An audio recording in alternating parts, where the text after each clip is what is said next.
د خبرونو سرټکی مو قبل از رسیدن به هدفشان در وزارت شهرسازی و اراضی میخواستن داخل شوند. الحمدلله مجاهدین کامیاب شدن. یار خونسا ساخت. د شهر جوړونې پر وزارت ځانمرګی برید.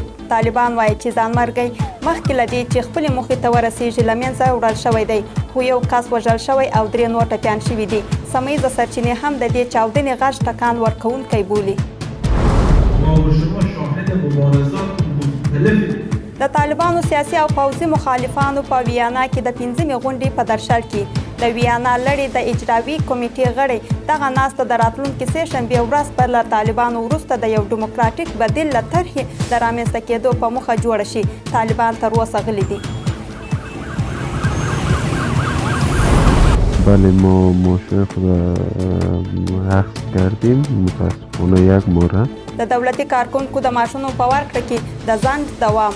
د 3 بیلابیلو دولتي کارکونکو 3 کارکونکو له 3 میاشتو ځنډ وروسته یوازې د 1 میاشتې معاش راکړل شوی دی. او د اوکراین د جګړې پای ته رسیدو لپاره د ټرمپ هڅې. ټرمپ له پوتین سره د ټلیفوني خبرې کړې دي. سلامونه. نن پنجشنبې 26 د سلواغې چې برابرېږي 14 د فبروري. اوس هم بشپړه خبرونه. زه سادیه طاهر یم. د طالبانو تر ادارې لاندې د کور او ښار جوړونې وزارت ویاند امو ته ویلي چې د دې وزارت دروازې د څیرمه په یو ځانمرګي برید کې یو کس وژل شوی او 3 تنه نور ټپیان شوي دي. د دې وزارت د ویاند په خبر ځانمرګي بریدګر غوښتله چې د وزارت ته دننه شي، خو د دروازې سره تر پیژندل کېدو وروسته له منځه وړل شوی دی. دا نږدې 3 ورځې کې دوهم ځوانمرګي برید دی چې د سه شنبې په ورځ هم په کندوز ولایت کې د کابل بانک مخ ته د یو ځانمرګي برید وشو. د داعش خراسان څانګې د دغه برید مسؤلیت پر غاړه واخیسته. بلې خوا د ملګرو ملتونو د امنیت شورا د کندوز پیښې ته په غبرګون کې په بیړنۍ توګه د عاملونو د سزا غوښتنه وکړه. هیواد کې له 3 ورځو په کمه موده کې دویمه ځانمرګي برید. د طالبانو تر ادارې لاندې د کور او ښار جوړونې وزارت ویان کمال افغان له امو سره په خبرو وویل چې دغه چاودنه نن له غرمې مخکې د کابل 9مې حوزې کې د دې وزارت د دخولي دروازې مخې ته شوې ده.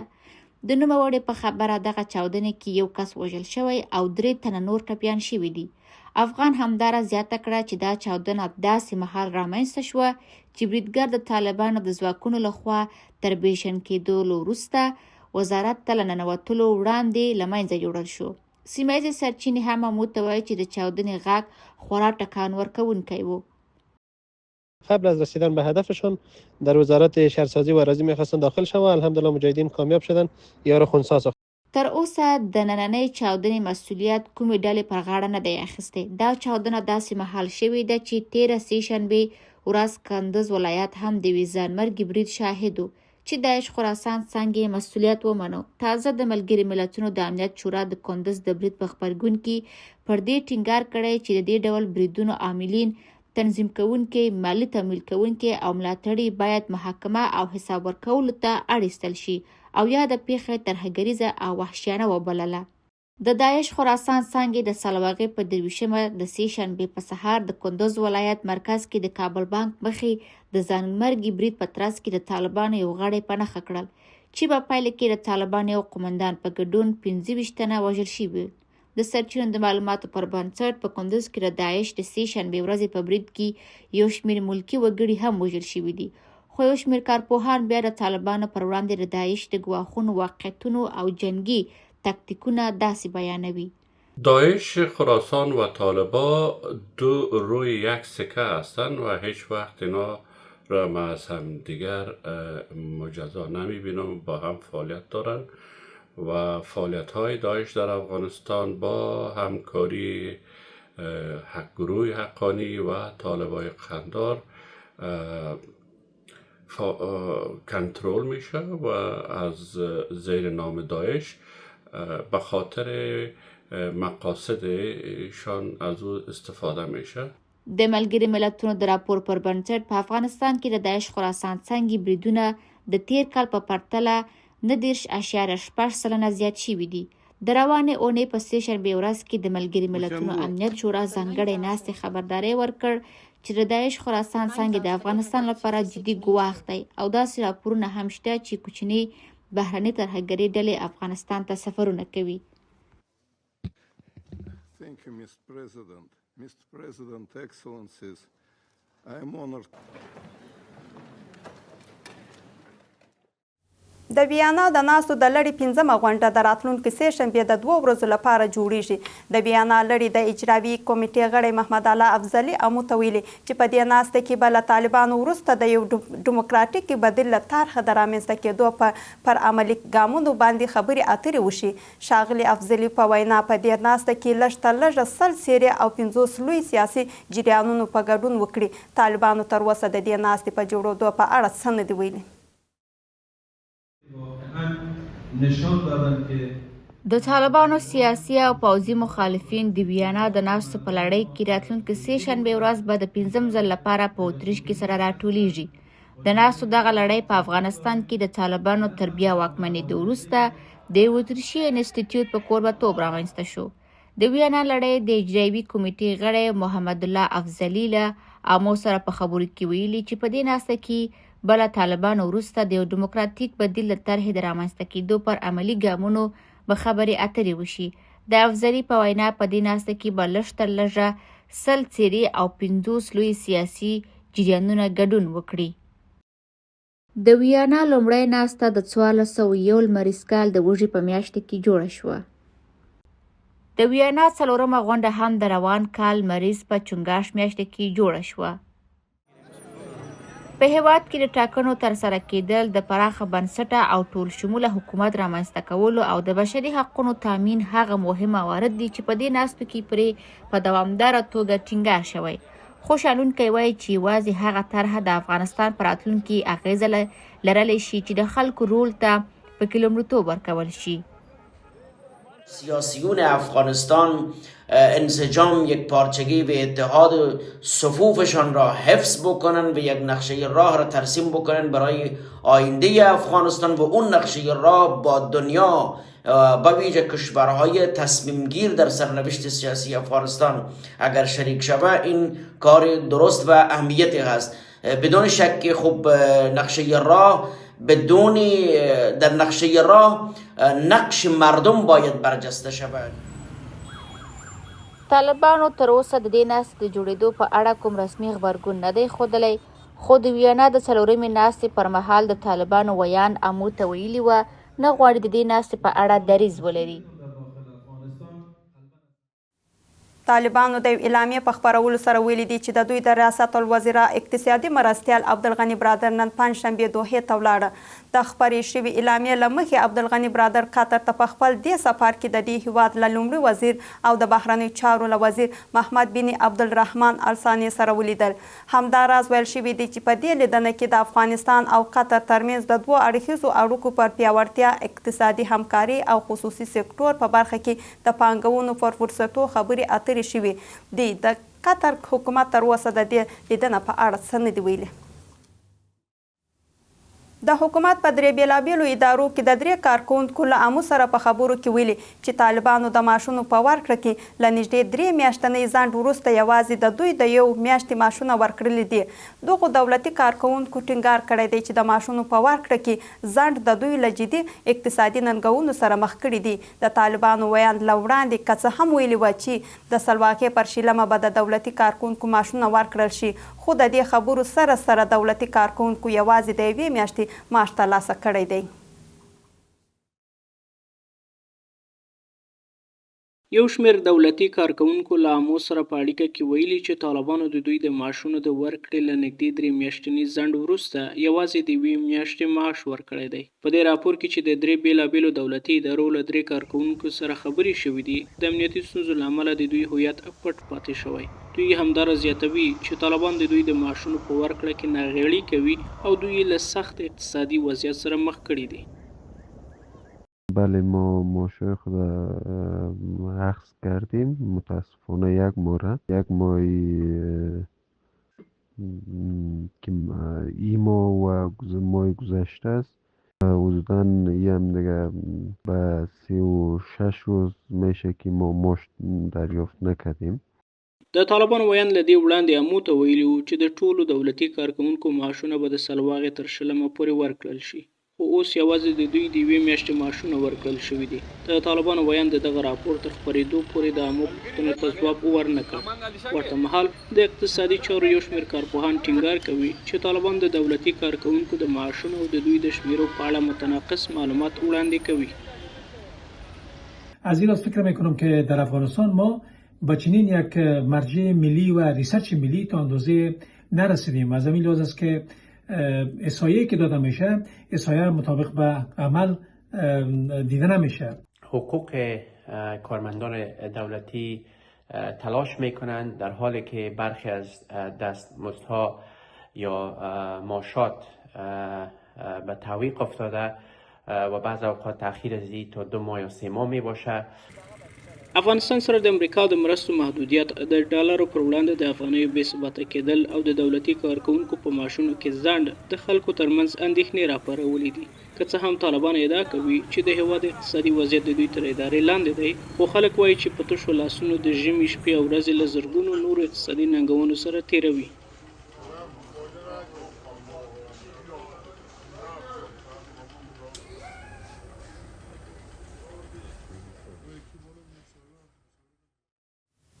د فبروري 14 یا د سلواغه 15مه د رادیو له نړیوالې ورځې سره برابر ده.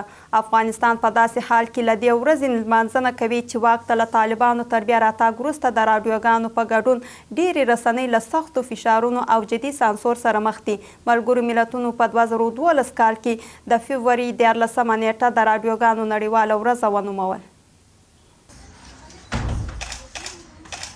نن د فبروري 14مه د رادیو نړیواله ورځ ده. د ملګرو ملتونو علمي، کلتوري او روزنیزې ادارې یا یونسکو دا ورځ د رادیو د ارزښت د نمانځنې لپاره یو فرصت ګڼلی او د ارتباطاتو د معلوماتو د لیږد او د ټولنو د پیاوړتیا یوه ارزانه او د لاسرسي وړ رسنیزه وسیله یې بللې ده. یونسکو د دې ورځې په مناسبت په یو پیغام کې ویلي چې رادیو د ټولنیز پیوستون یوه مهمه وسیله ده.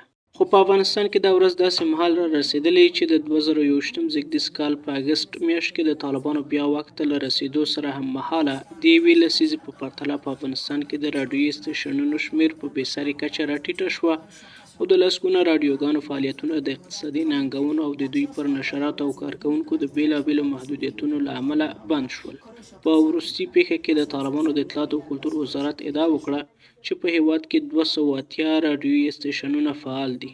خو یوه اونۍ وړاندې د خبریالانو یو شمېر بنسټونو راپور ورکړ چې د طالبانو استخباراتو په کابل کې د بیګم راډیو دفتر ته ننوتلي ول او د دغه راډیو د کارکوونکو تر نیولو وروسته یې فعالیت هم ودراوه.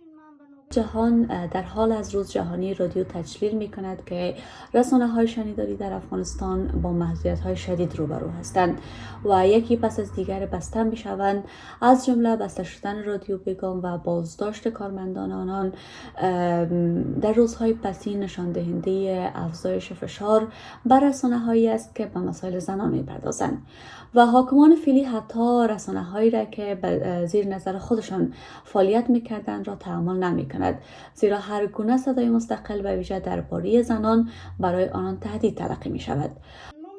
د رسنیزو کارپوهانو په باور طالبانو د رسنیو په ګواښلو او سانسور سره د دوی پر فعالیتونو محدودیتونه او استبدادي چلند زیات کړی او رادیوګانې له دغو محدودیتونو ډېرې زیانمنې شوي دي. رادیوها متاسفانه بزرگترین صدمه را دیدن، هم به دلیل از این که دسترسی به اطلاعات در کل کم شد و حتی میتونم بگویم قطع شد و این کار رادیوها را صدمه کلان زد. از طرف دیگه به دلیل قوانین محدود کننده و خصوص قانون به اصطلاح امر بالمعروف و نهی از منکر طالبا ما دیگه حضور بانوان را در رادیوها متاسفانه نداریم و صدای بانوان بر اساس قانون از طریق رادیو حرام شمرده میشه. له دې ټولو سره په افغانستان کې د لومړي ځل لپاره د شاه امان الله خان د واکمنۍ پر مهال په 1400 لمریز کال کې راډیویي نشرات پیل شول. هغه مهال د کابل راډیو یوازینی فعاله راډیویي استیشن و.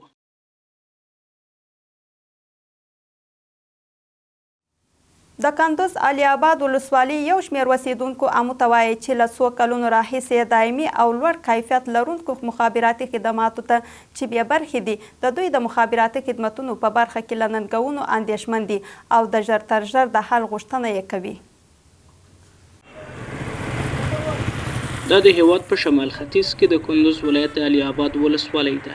د دې ځای سیمه ییزې سرچینې امو ته وایي چې دغه ولسوالۍ 1.8 نفوس لري او خلک یې د نورو ننګونو ترڅنګ د ټیټ مخابراتي او انټرنیټي خدماتو له وړاندې کولو شکایت لري. د دې ولسوالۍ یو شمېر اوسیدونکي ټینګار کوي چې له کلونو راهیسې د ټیټو مخابراتي خدماتو له ستونزو سره مخ دي. مردم در حساب اینترنت در کشورهای خارج که دوستا یا که خودگیر رابطه گرفتن نمیتونیم. از دستی که اینترنت ضعیفی میکنه ما مردم مجبور میشیم که با تپای بلند برو میشیم، اگر چی شو باشه چی روز باشه بعد از اون رابطه میکنیم، چون که در آواری یا در خانه یا در درون شهر بسیار ضعیف است. بسیار ما مردم با تکلیف و با چی هستیم. ما که زنگ میزنیم با کسایی که زنگ میزنیم میریم سرای کو، بیادر سرای کو میریم زنگ میزنیم، اونجا یک ذره خوب است کار میکنه، در بین قریه خو اصلا کار نمیکنه. خو د طالبانو سیمه ییز چارواکي د علي آباد ولسوالۍ د اوسیدونکو دغې ستونزې ته داسې ځواب وایي. کدام مشکلی باشه انشالله تعالی در آینده نزدیک این ساحه را ما از نزدیک سروی کردگی هستیم و دیدیم شاید در پروژه جدیدی که به حساب بخشای سایت های تدیف ماست پروژه های ده هم مخرج شده. د علي آباد ولسوالۍ د کندوز ولایت له ګڼ میشتو ولسوالیو څخه ده چې د سیمې د خلکو په خبره د دې ولسوالۍ ډیری اوسیدونکي د مخابراتي او انټرنیټي خدماتو د ستونزې ترڅنګ له سختې بېوزلۍ او بیکارۍ سره مخ دي.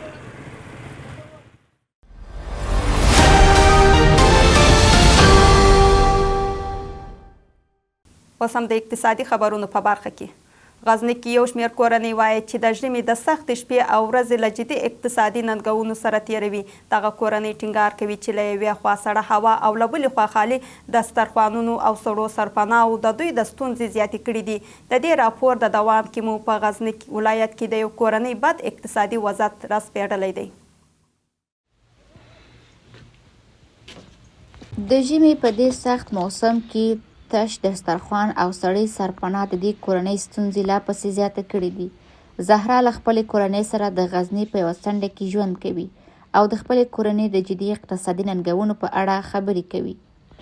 در بدن خودم مریض و مریض تمام جان گردام درد از پای شهر از بودشی از خرچی از همه فیصله تو خودم مریض هم تو واقعیت خراب است. یعنی هر چی که بگیم ما هیچی زن پنجه خوش از زندگی منم یک لقمه نونی یک گوده یک قلبی آرد پیدا بتونیم دوایی دیگه پیدا نمیتونیم بیریم در خانه ما گرد نیا روغن چکر نیا زندگی هم تو همیشه هم تو در چیز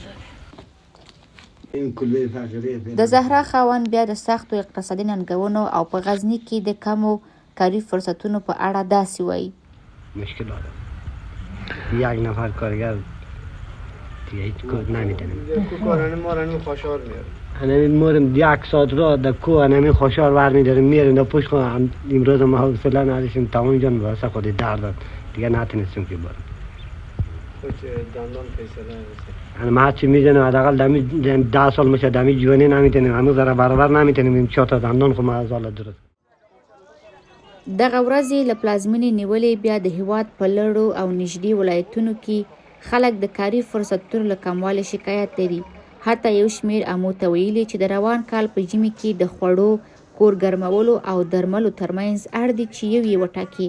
هغه روایتونه چې د اقتصادي چارو د کارپوهانو په وینا په هیواد کې د سخت اقتصادي ناورین نښه دي.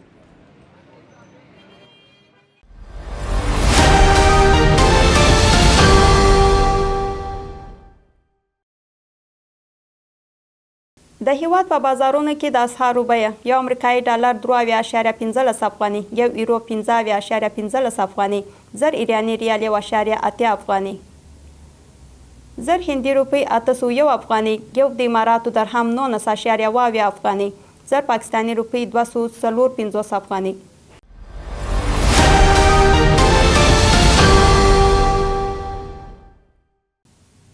اوس هم د بهرني خبرونو په برخه کې د متحده ایالاتو ولسمشر ډونالډ ټرمپ د روسیې او اوکراین له ولسمشرانو سره په تلیفوني اړیکو کې د اوربان او د جګړې د پای ته رسولو غوښتنه کړې ده.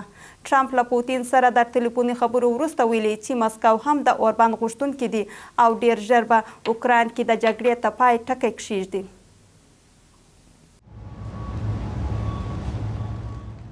د امریکا ولسمشر ډونالډ ټرمپ وایي چې د اوکراین جګړه به ډیر ژر پای ته ورسوي.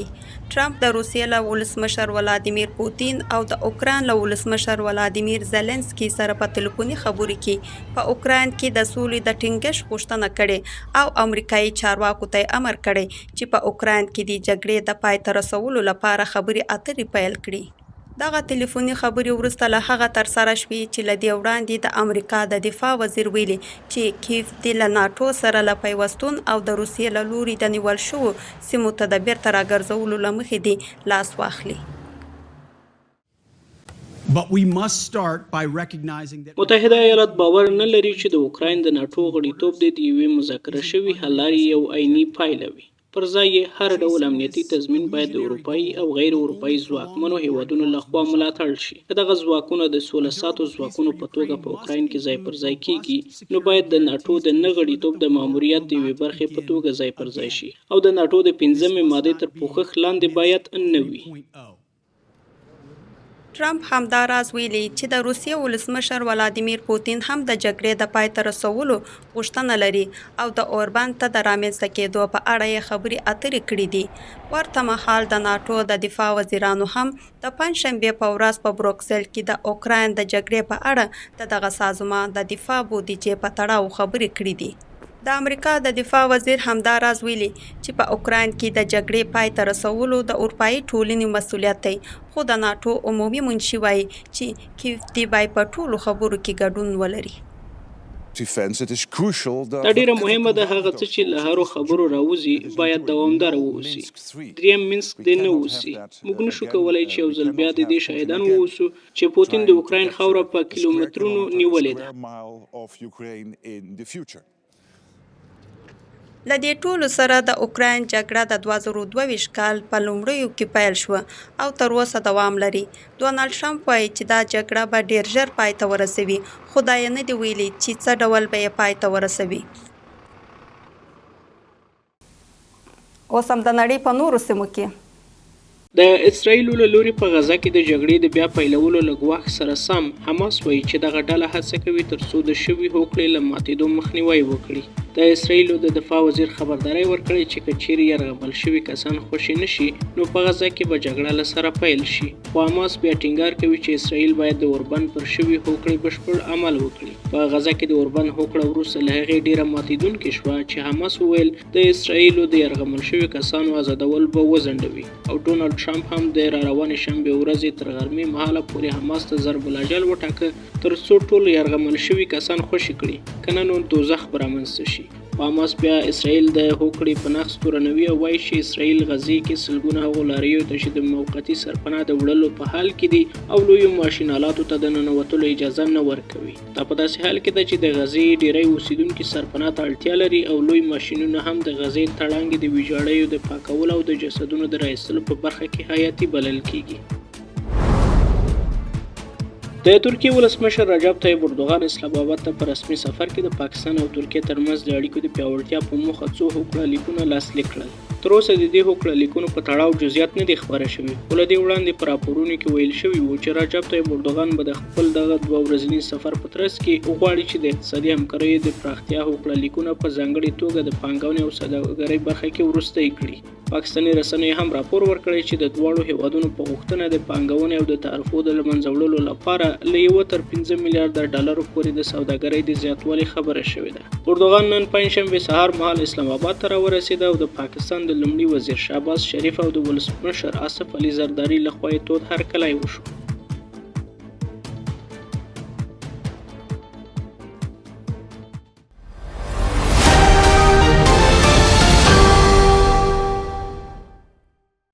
اوس هم د لوبو نړۍ.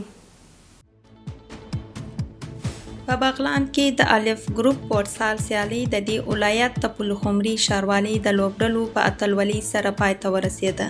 دغه سیالي له 20 ورځو راهیسې د 15 لوبډلو ترمنځ دوام درلود چې په پایلوبه کې د پلخمري ښاروالي لوبډلې د 5 پر 2 ګولونو په توپیر سره د لرخابي بوډل ماته کړه. ورته مهال په دې ولایت کې د 8 لوبډلو ترمنځ د والیبال سیالۍ هم ترسره شوې. دغه لوبډلو د یو اونۍ لپاره له یو بل سره سیالي وکړه چې په پایلوبه کې د غوري سمیټو لوبډلو 3 پر 1 په توپیر سره د برېښنا لوبډلې ته ماته ورکړه او بریا یې خپله کړه. په بدخشان کې د 13 تنو ترمنځ د سنوکر لومړی پړاو سیالۍ ترسره شوې. دغو سنوکرانو د 15 ورځو لپاره د دې ولایت په فیض آباد ښار کې له یو بل سره سیالي وکړه. د دې سیالیو په پای کې له اسیا کلب څخه حمزه ابراهیمي، مشتاق عابد او راشد یما په ترتیب سره له لومړی تر 3 مقام خپل کړه. د دې سیالیو د جوړېدو موخه د دې ولایت د سنوکر منتخبې لوبډلې ته د غوره څیرو پیژندل یاد شوي دي. په ننګرهار کې د 10 لوبډلو ترمنځ د ټیپبال کرکټ لوبې وشوې. دغه سیالۍ چې د 10 ورځو لپاره د دې ولایت په لالپور ولسوالۍ کې ترسره شوې د کینګ میاخیل لوبډلې په اتلولۍ سره پای ته ورسېدې. پایلوبه د کینګ میاخیل او چکنور اتلانو لوبډلو ترمنځ وشوه چې په پای کې د کینګ میاخیل لوبډلې د 2 منډو په توپیر خپل سیال ته ماته ورکړه. ګرانو لیدونکو تر دې دمه مو د ملګرتیا نه مننه. که تاسو غواړئ د هیواد او نړۍ د حالاتو نه باخبر پاتې شئ، امو ټي وي و امو ټولنیز پاڼې در سره وڅارئ. الله پامان.